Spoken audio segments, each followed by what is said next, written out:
సవకబారు అన్నీ మనం పిల్లలకి చూపిస్తున్నాం. ఏవి చూపించకూడదో అవన్నీ చూపించి అది బాగుండాలని మీరు కోరుకునే అధికారం మీకు ఎక్కడుంది? మీరు ఏది చూపించకూడదో అది చూపించకుండా ఉండడం సమాజం యొక్క ప్రధానమైన కర్తవ్యం. అప్పుడు పిల్లలు బాగుండాలని కోరండి. అయినా ఇంకా పిల్లలు బాగుంటున్నారంటే వాళ్ళది గొప్పతనం. కాబట్టి తల్లి తండ్రి అంత గొప్పవాళ్ళు. ప్రెసిడెంట్ ఆఫ్ ఇండియా చేశాడు మహానుభావుడు, ప్రపంచం చేత కీర్తింపబడ్డాడు అబ్దుల్ కలాం గారు.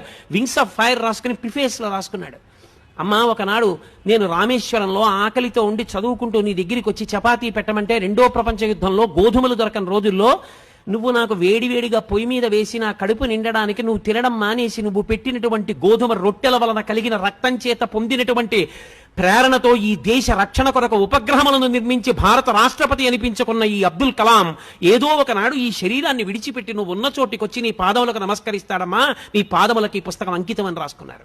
అది పరిణతి, అది పూజ్య భావన. అంటే అది ఎక్కడుందో అది చెప్పుకోవాలి. పనికి మాలిన లక్షణం మనకెందుకు? కాబట్టి ఆ విషయంలో నీ బుద్ధి యందు వైక్లభ్యం కలిగితే శాస్త్రం తెలుసుకున్న పెద్దలను అడుగు.